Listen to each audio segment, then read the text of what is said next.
Bonjour et bienvenue dans ce nouveau live métier. Je suis Céline de chez MyFuture, une plateforme pour réfléchir à votre orientation et trouver votre stage. Je vais vous accompagner donc tout au long du live et poser plein de questions à notre invité du jour. Et on se retrouve aussi pour la dernière semaine de l'industrie, donc profitez bien de tous les lives de cette semaine. Et on se retrouvera un petit peu plus tard, peut-être l'année prochaine ou dans l'année. Donc aujourd'hui, vous allez rencontrer Xoué, exerçant un métier dans la productivité matière chez Schneider Electric. Donc n'hésitez pas à poser toutes vos questions dans le chat pour que je puisse lui poser à elle directement. Aujourd'hui, on a le plaisir d'accueillir 6 classes et je crois 2 élèves chez eux. N'hésitez pas à mettre dans le chat quelle classe vous êtes, d'où vous venez. Comme ça, on a les petites informations et je peux vous faire un petit coucou. Si d'autres classes et élèves sont présents, n'hésitez pas aussi à écrire dans le chat. Benoît, votre modérateur du jour, du coup, qui est dans le chat, vous remettra toutes les informations que je peux dire à l'oral ou qu'on peut dire ensemble. Donc voilà, et on va commencer tout de suite avec un petit quiz pour commencer ce début de journée. Donc je vais le lancer, il se met un petit peu à droite, j'attends que vous puissiez tous et toutes participer. Donc il se met dans l'onglet sondage. Et j'attends un petit peu que les inscriptions se mettent. Et après, je poserai les différentes questions. Hop, je vous écris en même temps dans le chat.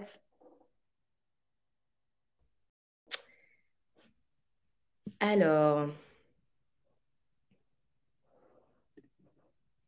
je regarde ça.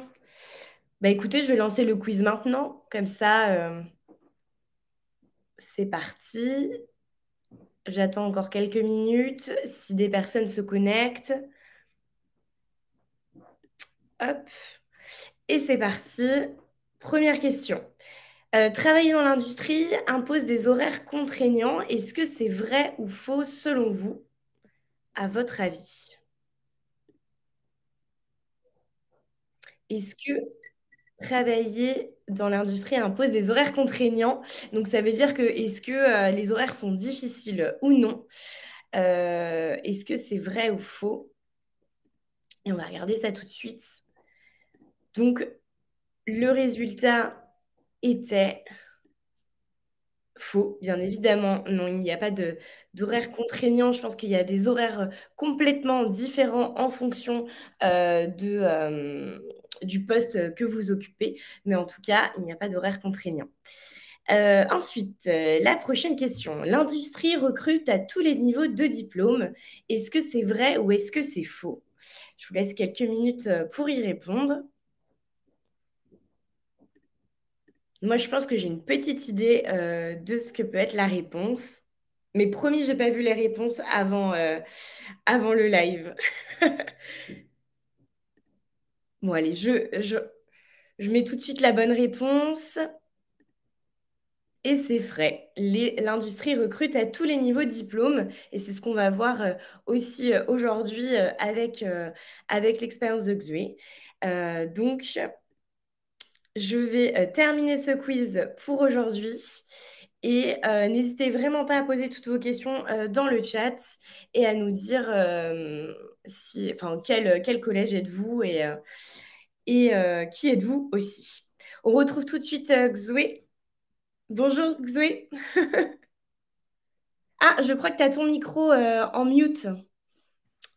Bonjour Céline, bonjour à toutes et à tous. Donc, merci beaucoup d'être m'inviter en fait à partager une expérience avec vous.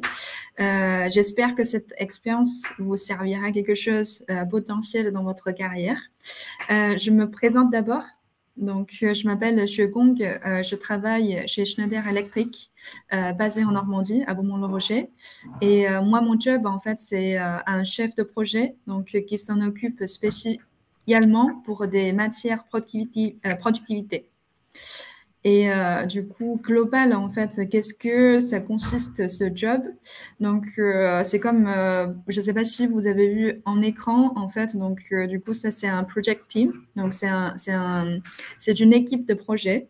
Et du coup, moi, je serai en fait la personne vraiment au milieu, donc qui va vraiment gérer la relation interne de l'usine et externe de l'usine. Et du coup, en D'accord. interne, ouais. Et en interne, l'usine, donc du coup, la relation qu'on va gérer pour chaque projet, donc on va update data. On doit à chaque fois en fait être sûr que notre data sur SAP, donc il est vraiment mis à jour. Et on doit Alors, travailler. je me permets de t'arrêter. Qu'est-ce que ça veut dire data? Qu'est-ce que tu fais exactement? Ouais, les data, en fait, c'est-à-dire qu'à chaque fois, quand c'est comme une entreprise, en fait, donc générale, donc à chaque fois, on a un portefeuille d'achat. Vous avez Quand un on a portefeuille d'achat. C'est-à-dire que vous avez beaucoup de clients, du coup? Ouais, on a beaucoup de fournisseurs, Vous surtout. avez On a beaucoup de beaucoup de fournisseurs. clients, Ok, donc il beaucoup y a de... beaucoup de gens. Juste, je me permets un petit peu de donner des petits détails par rapport à différents mots. Donc, les fournisseurs, c'est ceux qui te donnent quelque chose. Désolée, je ne sais pas si vous entendez, mon voisin fait un petit peu de travaux apparemment, mais c'est un live, donc bienvenue. Oui, je reprends le cours de ma discussion. Du coup, les fournisseurs, donc c'est des personnes qui vont te donner quelque chose à toi. C'est ça, dans ton travail? C'est ça, Ok, c'est ça. très bien. C'est Ok. que c'est comme dans la maison en fait. Donc si je prends un exemple pour comparer avec une maison, en fait vous avez une banque carte bancaire donc gérée par vos parents et vous devrez acheter des choses en fait pour les alimentations, les voitures, les consommations dans le quotidien. Donc du coup cette partie on achète quelque chose auprès de nos fournisseurs. Et après, comme une entreprise, donc du coup, on doit vendre aussi notre produit à nos clients. Donc du coup, ça, on dit en fait, on vend nos produits à clients. Et du coup, moi, qu'est-ce que je gère en fait? Je gère vraiment la partie, tout ce que on achète auprès de notre fournisseur. Donc l'ensemble des consommables, les matières premières qu'on utilise pour produire nos produits, derrière. Et puis aussi, en fait, acheter de l'énergie, donc tout ce que je paye, en fait, de l'entreprise pour des différents fournisseurs. Donc, je gère sept portefeuilles. Et Alors, je me permets de te couper. Du coup, juste essayer de comprendre.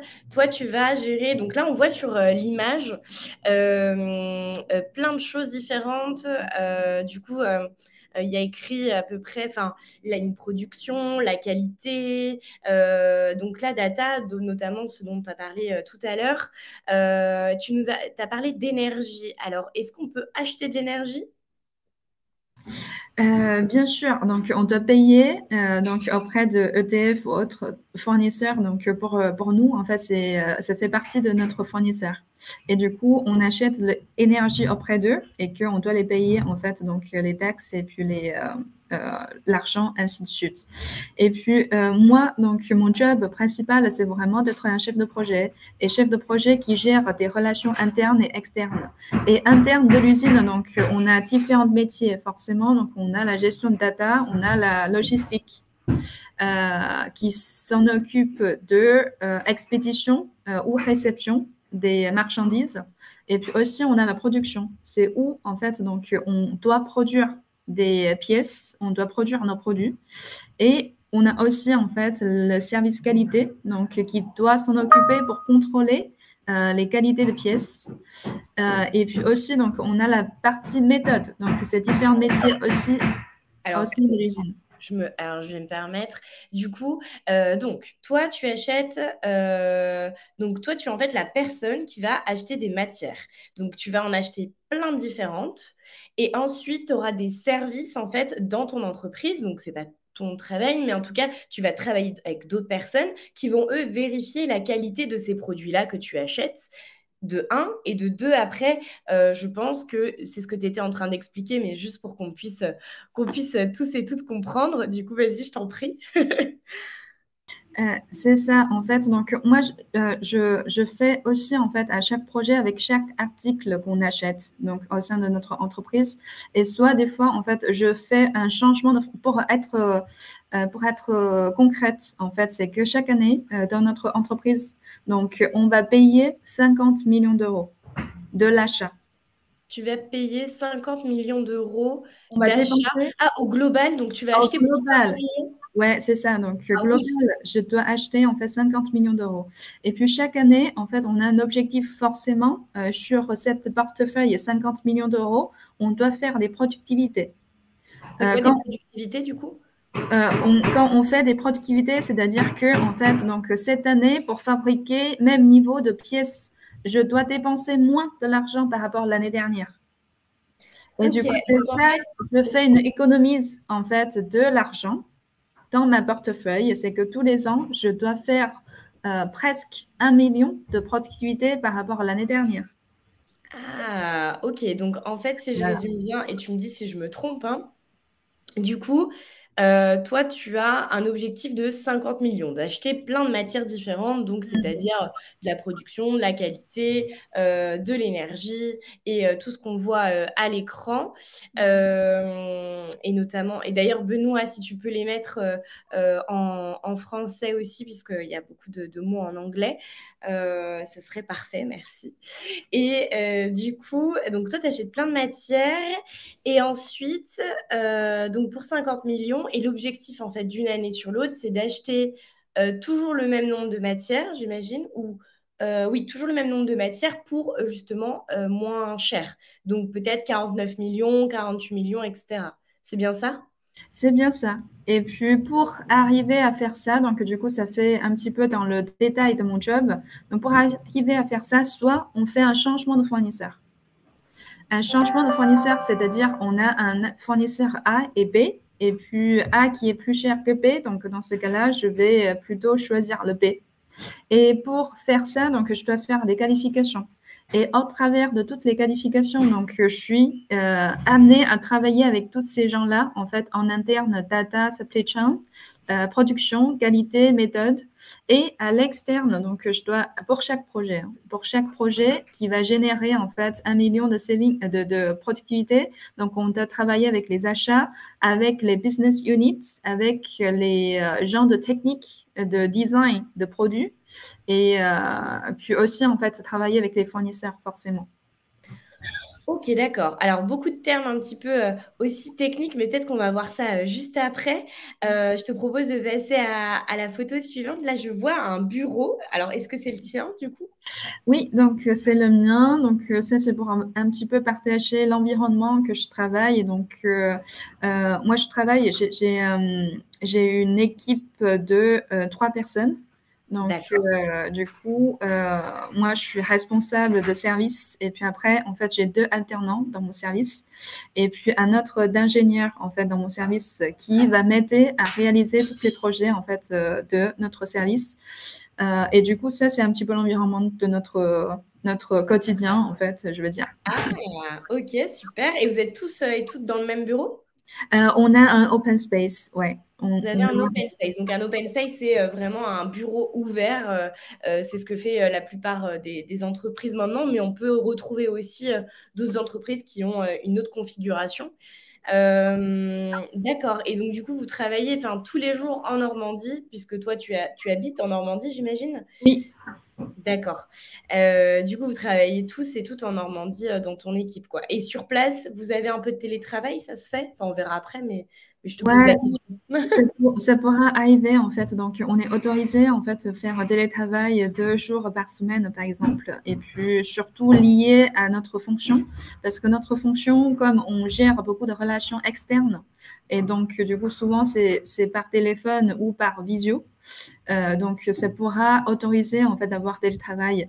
Mais moi, je préfère travailler dans l'usine parce que j'aimerais bien des reins. Et comme on travaille avec vraiment des matières premières et puis c'est hyper technique, je préfère d'avoir le contact, donc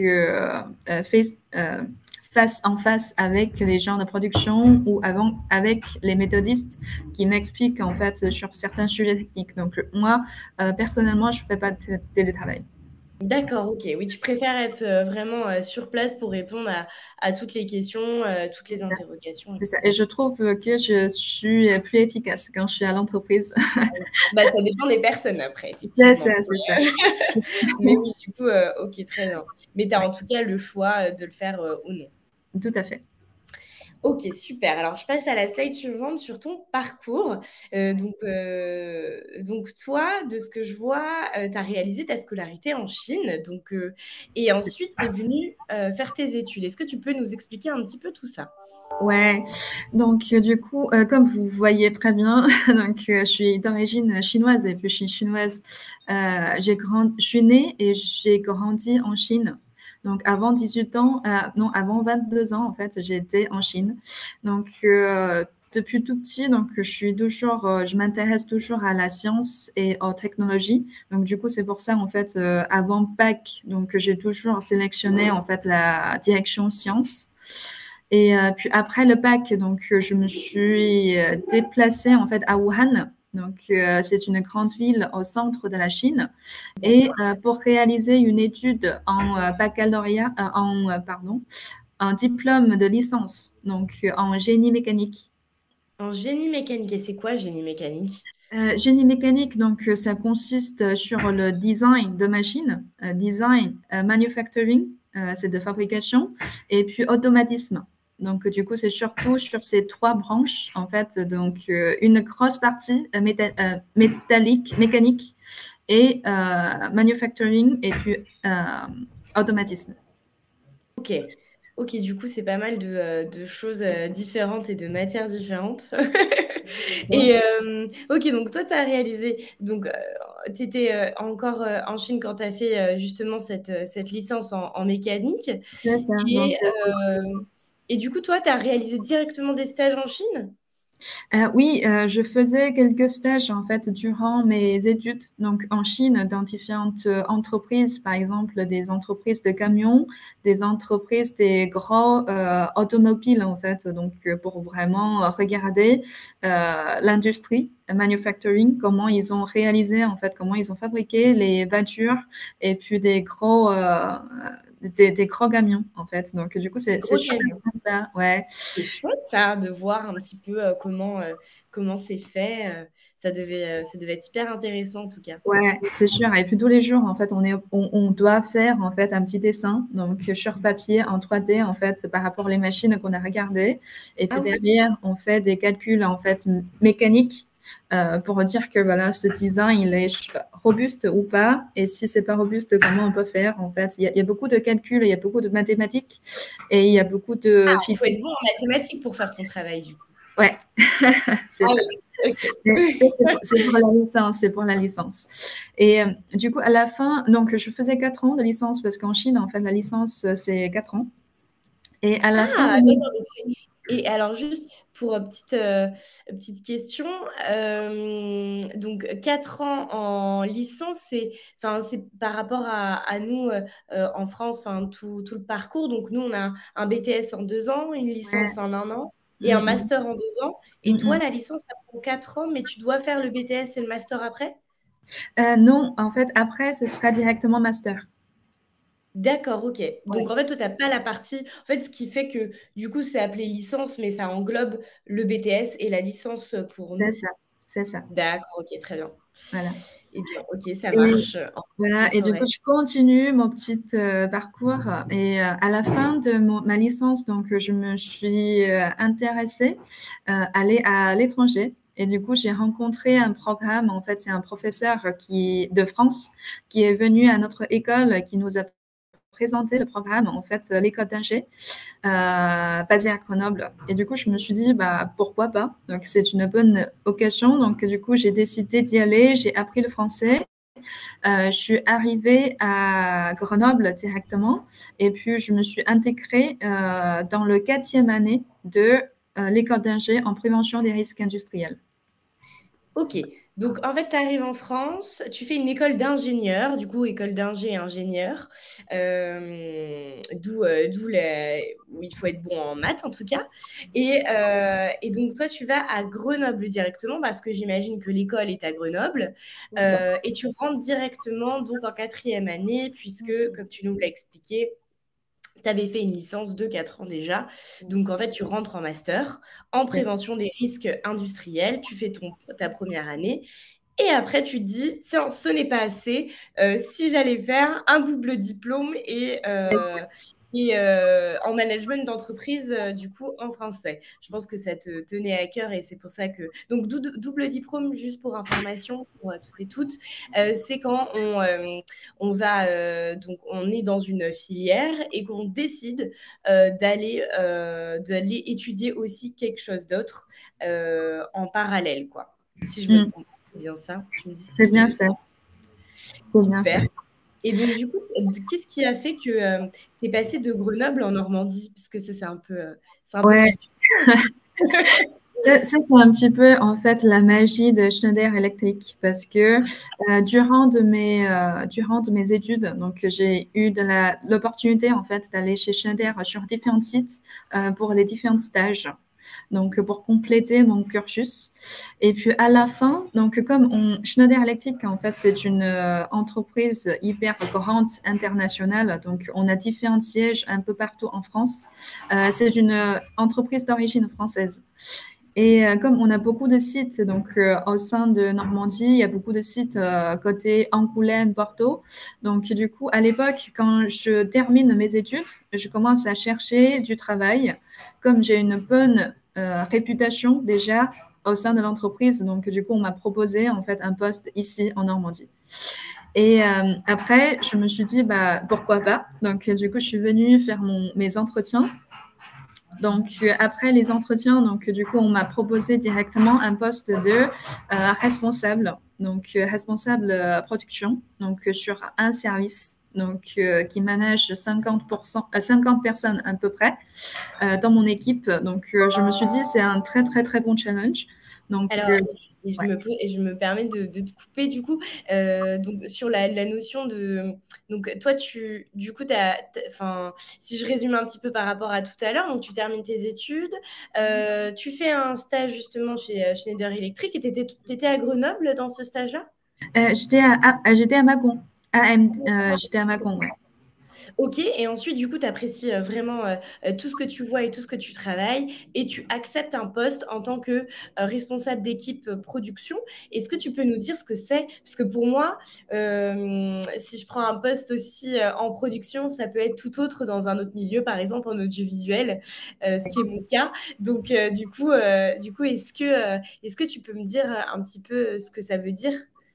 Ouais, le responsable d'équipe de fabrication, donc c'est que moi je vais animer, en fait, je vais manager une équipe de 40-50 personnes selon la période.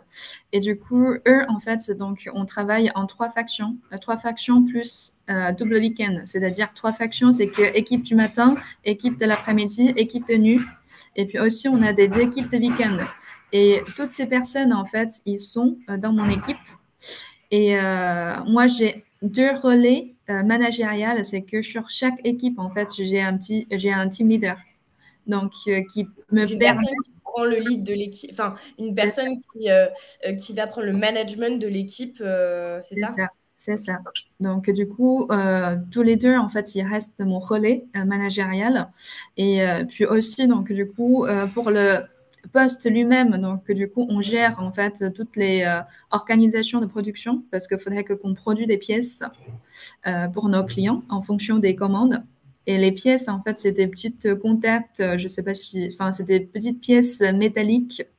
Donc, on fabrique pour potentiel assembler dans des contacteurs. D'accord. Alors, du coup, J'ai pas très bien compris la dernière. C'est du coup, tu vas assembler. Donc, en gros, ton travail, c'est donc très clair pour moi. Tu avais à manager finalement 40 à 50 personnes avec des personnes qui prenaient, donc on dit lead pour information, ça veut dire que qui prenaient en fin de compte l'équipe, quoi, qui allaient manager une partie de l'équipe.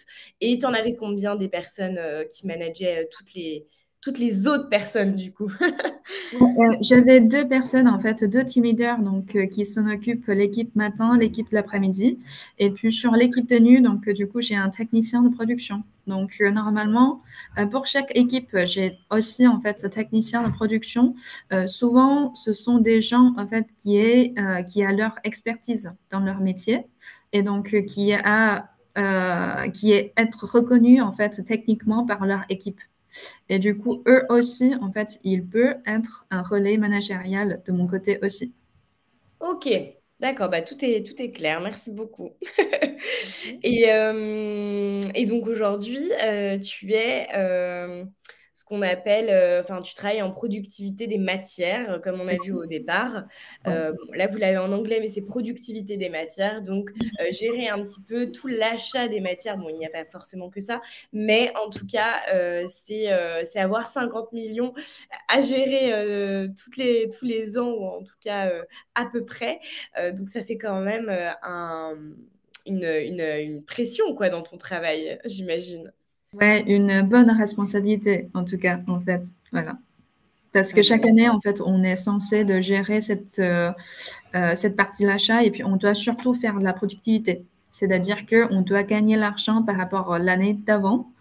Et chaque année, en fait, c'est une pression continue parce que sans arrêt, à chaque fois qu'on finit un projet, on va peut-être gagner 100 000 euros ou 50 000 euros. Mais tout ça, c'est pas suffisant pour l'année. Donc, du coup, on doit toujours faire en même temps gérer plusieurs projets. Donc, la maxi, ça pourra être 30 projets environ. ok, donc tu as à gérer 30 projets. Donc, il faut être, j'imagine, très organisé dans ton travail. C'est ça. Ok. Très bien, donc organisé, bon en maths, si vous avez ce profil, peut-être que ça sera en tout cas votre métier plus tard si ça vous intéresse. Et du coup, beaucoup de management, donc gérer les différentes équipes. Merci beaucoup, et c'est très clair. Je me permets de passer à la slide suivante, du coup, qui est deux choses que tu préfères dans ton métier et les deux choses que tu aimes le moins faire dans ton métier, puisqu'on en a tous et toutes. Donc, la première, c'est ce que tu préfères. Donc, tu nous as dit la liberté et l'autonomie des actions. Donc, être libre un petit peu sur toutes les actions, donc justement les 50 millions, sur tous les achats que tu as à faire, j'imagine. C'est ça. Du coup, sur mon poste, en fait, j'ai vraiment beaucoup l'autonomie. C'est que comment choisir les projets, donc c'est moi qui décide. Et du coup, je peux choisir, en fait, par exemple, si dans notre usine, en fait, on achète les cuivres, l'argent et puis les thons et puis le silicium. Et puis, on peut acheter aussi ça, tout ça, en fait, c'est des matières pures. Et après, on peut acheter aussi en fait tout ce qui est packaging. C'est-à-dire, on peut acheter des cartons, des films, des sacs plastiques, et on peut acheter aussi en fait les lules, donc l'ule de process. C'est quoi des lulles de process? L'huile process, c'est que comme chez nous, en fait, on va faire le découpe de pièces et avec des grosses machines en fait qui peut en fait accepter une tension de 50 tonnes par exemple, et que ça va découper des pièces et avec une vitesse très forte. Et pour éviter que ça crée des surchauffements, en fait, sur la machine et sur la pièce, donc on doit utiliser un lule dans le process pour éviter La cet surchauffe. échauffement. Ouais. Ok, Donc, alors bon, effectivement, après, c'est des mots après un peu techniques qui correspondent à ton métier. Et du coup, moi, c'est ça. effectivement, je suis pas du tout dans ce métier-là. Donc, beaucoup Donc, de questions par rapport à ça. ouais. Mais donc, globalement, toi, tu as donc toute l'autonomie que tu veux pour acheter, que ça soit du laiton, des cartons. Enfin, je te le fais en grosso modo, hein, évidemment, il n'y a pas que ça. Et donc, du coup, donc, une totale liberté. Bah, écoute, c'est très chouette. Et j'imagine que tu gères le budget toute seule? Je gère le budget forcément avec notre financière, donc avec notre responsable finance et puis avec un collègue côté l'achat, parce que notre achat, en fait, il est dans une organisation transversale et qui est pas basée sur l'usine, donc qui est un service d'achat au niveau de centrale et qui manage l'ensemble des usines. Donc, du coup, Alors, moi, j'ai un collègue aussi qui m'aide pour gérer les relations avec les différents acheteurs. ok. Alors du coup, c'est, j'essaye de refaire un petit peu ce schéma dans ma tête pour pouvoir le réexpliquer. Donc, ce qui se passe, c'est que toi, tu es dans une usine aujourd'hui, tu achètes des matières, mais en fin de compte, vous êtes plusieurs usines à acheter des matières aussi. Oui. Et donc, il y a une usine que tu appelles centrale qui va gérer, en fait, qui va te dire, bah voilà, enfin, peut-être cette année, il faut acheter ce genre de choses. Et donc, du coup, dans cette usine-là ou cette usine-là, etc. C'est ça, et c'est ce que tu appelles projet. Ouais, c'est ça. En fait, eux, ils vont gérer global, en fait, de les achats de Schneider.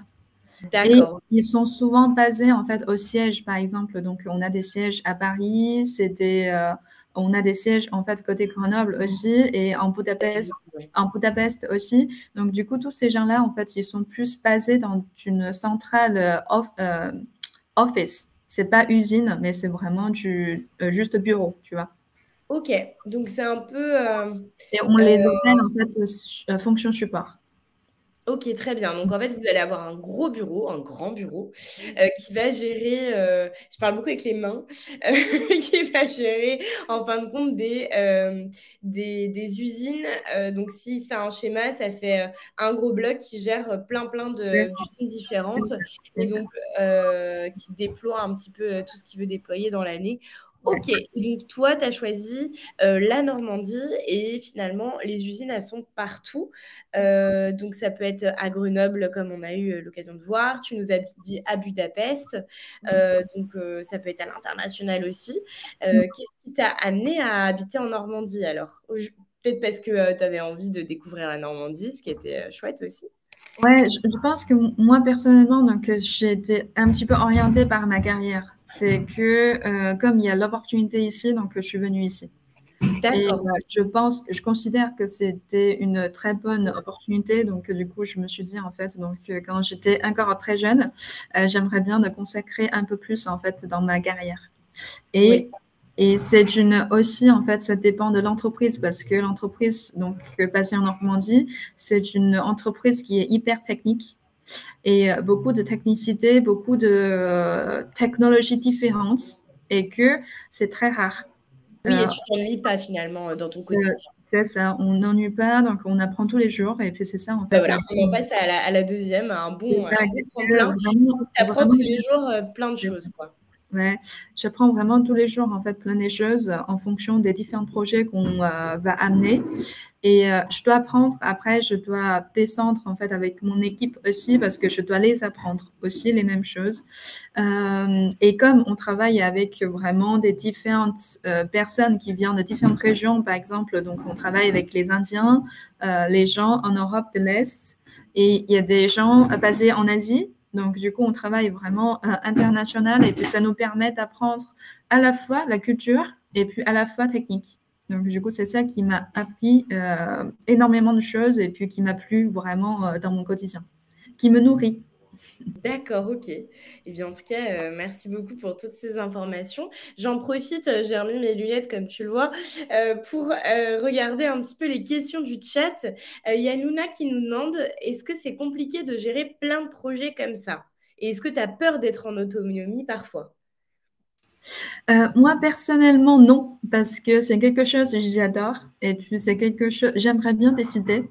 Donc, du coup, je pense que ça, c'est un petit peu naturel. Donc, j'aimerais bien de cadrer, de prendre la décision.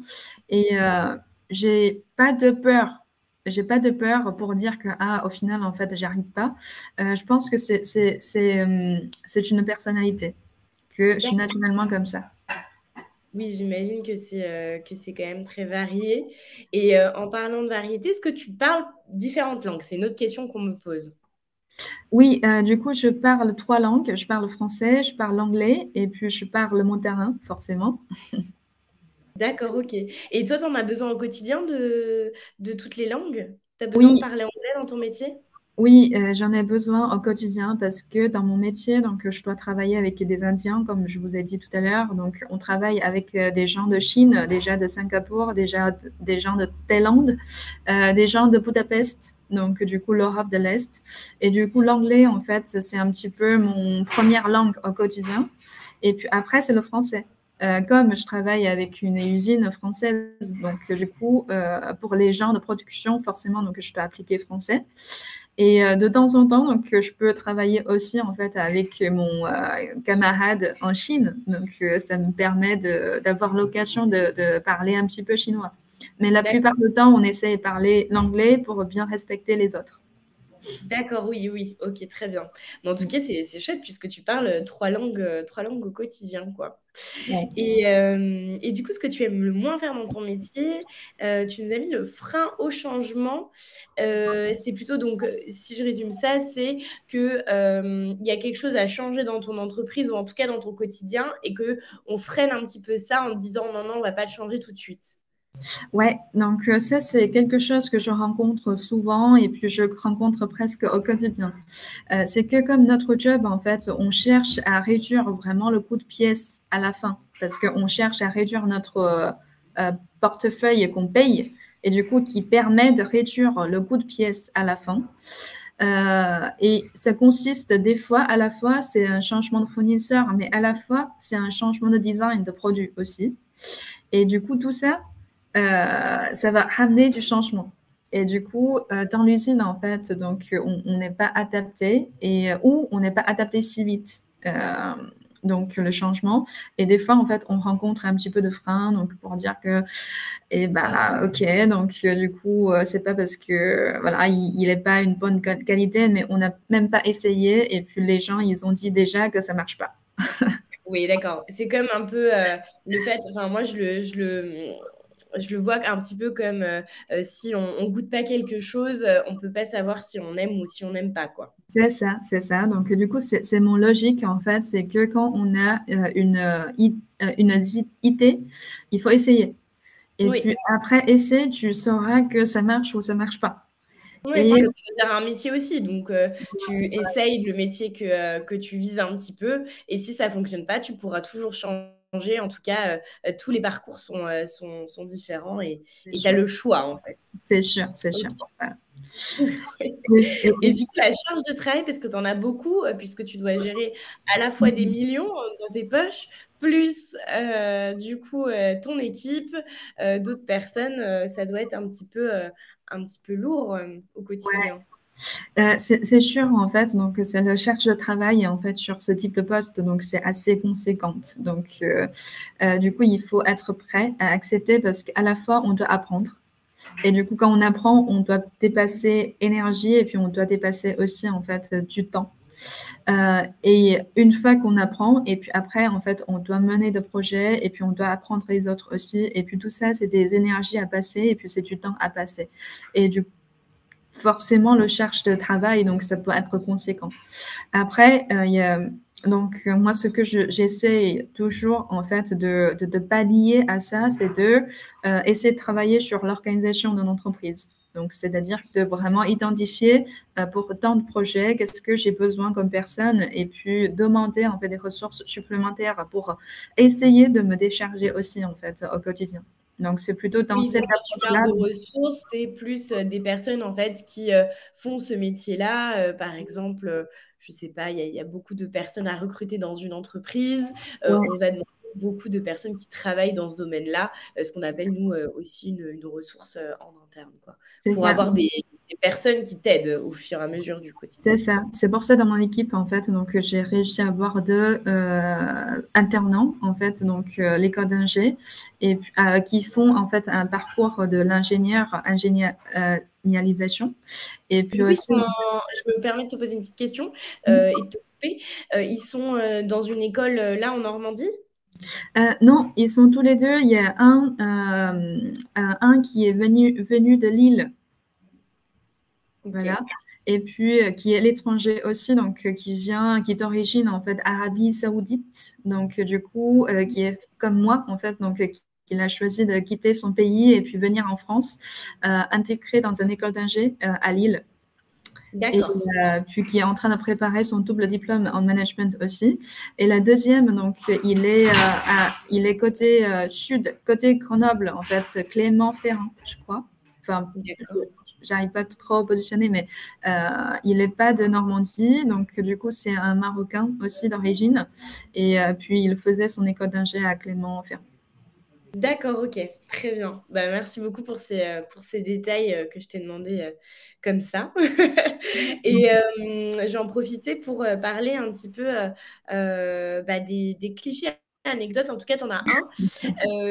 C'est on ne s'intéresse qu'à l'argent, mais jamais à la qualité. Donc, comme tu parlais des 50 millions tout à l'heure, et qu'il faut réduire au fur et à mesure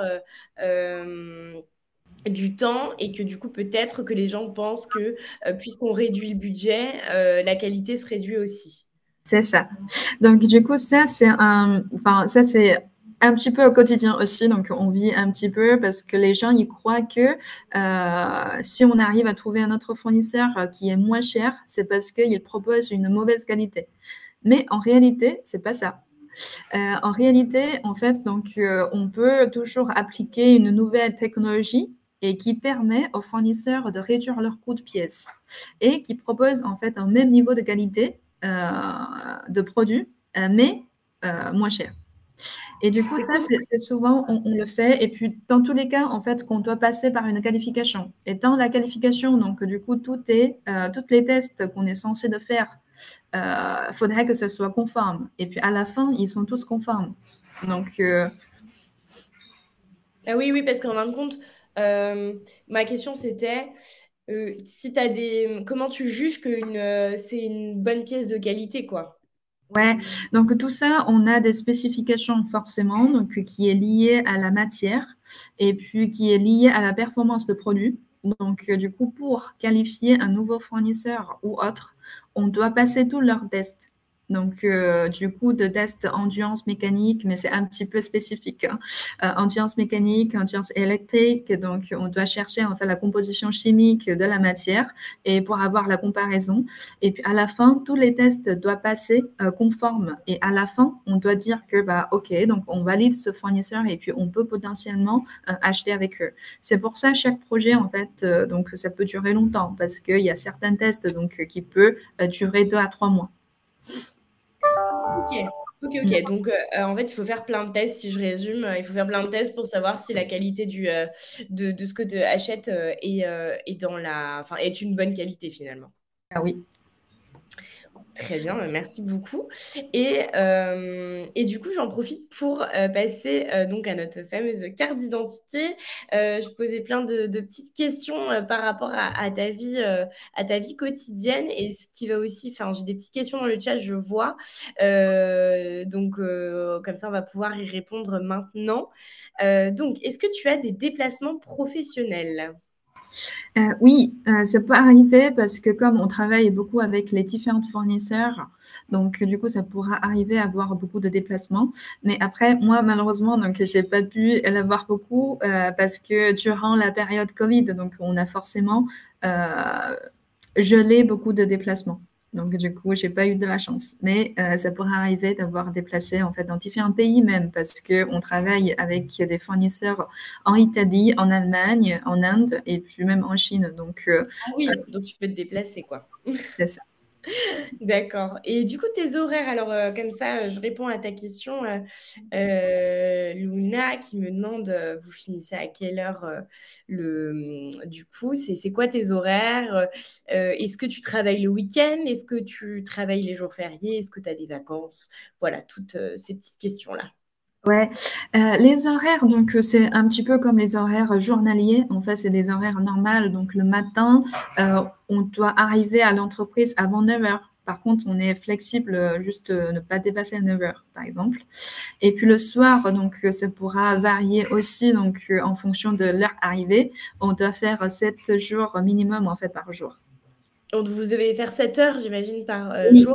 7 heures par jour en fait minimum. Vous devez faire 7 heures par jour, ok. Et Ouais. donc, toi, ça dépend aussi ce que tu as comme projet, C'est j'imagine. ça. Donc, et du coup, ça pourra arriver de temps en temps, en fait, si je dois faire des réunions avec les Américains, par exemple, en fonction des horaires décalés.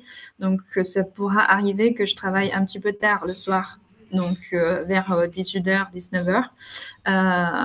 Mais j'ai toujours l'occasion de rattraper derrière. C'est-à-dire que si j'ai travaillé une très longue journée, donc je vais essayer de m'adapter lentement, donc je travaille un petit peu moins. Donc, comme ça D'accord, pourra ok. Tu ajuster. adaptes, et c'est l'autonomie dont tu parlais aussi, Ouais, j'imagine. c'est ça, c'est ça. En Et entreprise.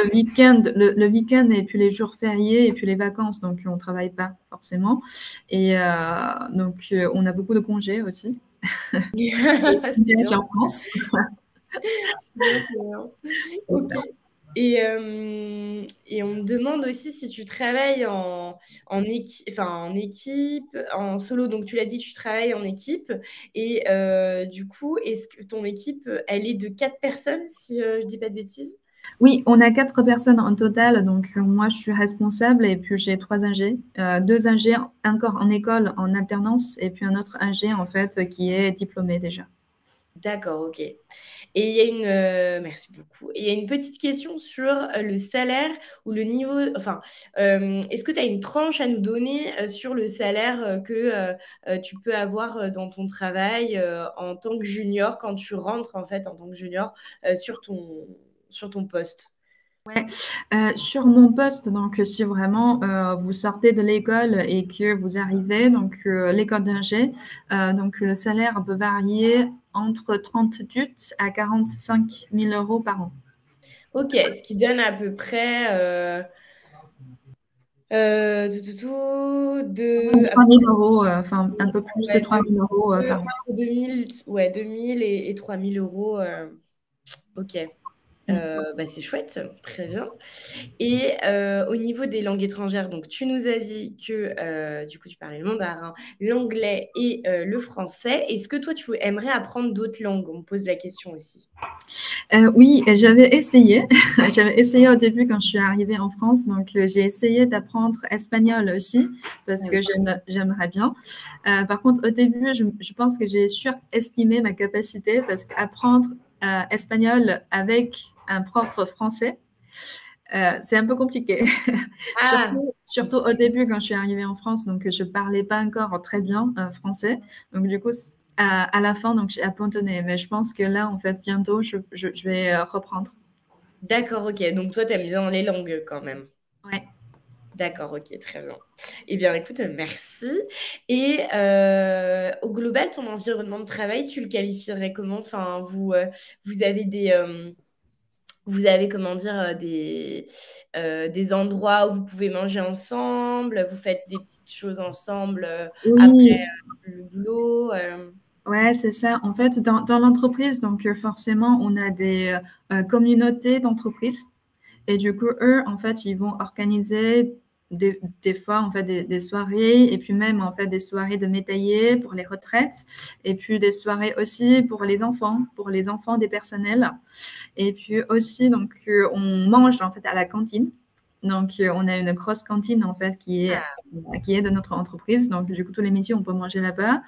Et puis aussi, il y a des gens qui organisent en fait des petites sorties, donc des petites sorties BTT, et tous les mercredis midi. Donc du coup, il y a des gens qui font un petit peu de renforcement musculaire Ah, avec vous des avez du collègues sport ensemble. aussi au sein de l'entreprise? Ouais, c'est ça. D'accord. Et du coup, Mm. toi, tu peux aller faire du sport, en fait, Oui, quand tu veux. Ok. Et du coup, la cantine, donc pour information, soit dans une entreprise, on a des tickets restaurants, donc des tickets restaurants par exemple 8 euros, enfin ça peut varier en fonction des entreprises, et pour s'acheter à manger. Ou alors on a la cantine en entreprise, et donc du coup là tu dépenses beaucoup moins, je crois que c'est de l'ordre de peut-être 3 euros, quelque chose comme ça le repas. ouais, 3 4. 3-4. 4 euros le repas et on a entrée, plat, dessert, tout. Énormément de choses qui sont cuisinées en plus, donc c'est a priori des bons plats. En tout cas, moi, j'en ai un bon souvenir quand j'étais dans mes anciennes entreprises aussi. Donc c'est chouette. Et tu dirais, donc tout à l'heure, là, je te repose la question, les plus, les moins je pense, de ta vie quotidienne, mais les plus, c'est que tu as pu découvrir, je pense, la région de la Normandie. Ouais. Que les moins, c'est peut-être que du coup, bah, tu es peut-être loin de chez toi. Et du coup, parfois, C'est ça. pour rentrer, c'est un petit peu plus compliqué, j'imagine. Enfin, on peut pas Ouais, rentrer tout de suite, quoi. Mais c'est après, ça. ça s'organise. Et puis après, personnellement, donc, je pense que moi, je suis toujours en fait quelqu'un de très positif. Donc, je pense que quand on... et moi, je vis beaucoup de challenges dans ma vie parce que j'aimerais bien le challenge. J'aimerais bien de sortir un petit peu dans ma zone de confort à chaque fois. Et j'ai adoré en fait ce sentiment que j'ai beaucoup de difficultés et puis j'ai réussi. En fait, c'est vraiment ça qui me Ah oui, motive au quotidien et que j'arrive à ressourcer du coup. On a forcément des moments difficiles parce que moi je suis loin de famille quand même et puis le travail donc c'est pas forcément quelque chose de tout simple. Mais il faut toujours trouver d'autres choses qui peut me permettre de ressourcer. C'est-à-dire de libérer, donc soit faire des sports, soit en fait voir des amis, donc avoir des bonnes relations aussi personnelles. Donc du coup, ça pourra tout aider d'avoir une meilleure carrière en fait. oui, oui, ok. C'est d'avoir quelque chose à côté pour un peu souffler, quoi, de ton quotidien. C'est ça. Donc, ok, faites du sport. C'est très Je bien. fais un petit peu de yoga. Ah, de yoga, ok, très bien.